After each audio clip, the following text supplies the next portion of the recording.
Pleasure is a work discipline. If you consult using the Shio approach, then you know that any human state is temporary, because sooner or later their needs will either be satisfied or they will wear out, lose their relevance. And accordingly, if there is something in someone's life they don't like, your job is to help them take a step, to move forward to the next point. That's why they came to you. This next point might even be more unpleasant than the one they're currently stuck in. For example, a person is held back by hopes of returning to the past, but they have to let go of those hopes and experience complete hopelessness. But after this stage, there will inevitably be another one, most likely a more favorable one. Life resembles the chart of a cryptocurrency's value. With an overall upward trend, it moves in leaps and bounds, sometimes bringing joy, sometimes not so much. And sometimes it just seems to freeze. That's why one part of the Shio philosophy says everything will change, enjoy it. You could also put it this way, everything will stay the same. Relationships are finite, and at the same time, they never truly end, they only transform. Just like a person themselves, a temporary configuration of atoms. And to answer the question of where to get the money for this pleasure, there is a second part of the Shio philosophy, which is called the happy baker.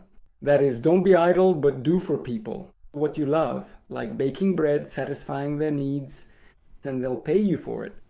It's that simple. That's what relationships are for, to hone the skill of living for your own pleasure while making others a little happier. If you don't like this elegant and beautiful concept, then I really don't know what you want at all, my friends. In my opinion, it couldn't get any better. Enjoy life so that others can enjoy it too. Do your work not alone, but with someone else. More results for both sides. Of course, there are difficulties in this overall scheme, because moving upward requires effort, while moving downward is still moving downward. If all you do is eat and drink, your value drops, and then you have to claw your way back up. If you bake bread from morning till night, even the tastiest, healthiest, and most in-demand bread, you'll start to hate everyone because you'll be exhausted. Plus, there are also the difficulties of learning, developing qualifications. Why do you need to learn? To overcome obstacles more easily. Once you learn to drive a car, distance is no longer an obstacle.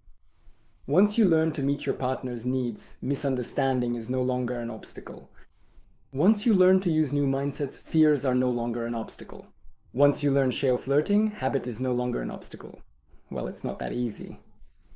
There are exam-like situations in relationships when your entire belief system and all your skills are put to the test.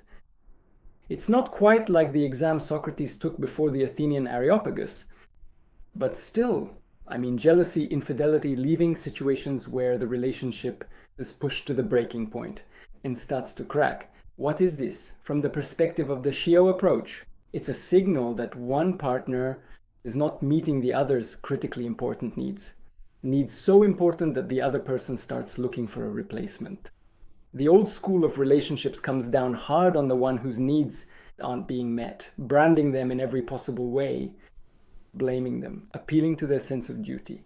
The new school, on the contrary, suggests that the offended party pull themselves together and ask, how did I make this happen? And to learn, if they have enough resources, to do things differently.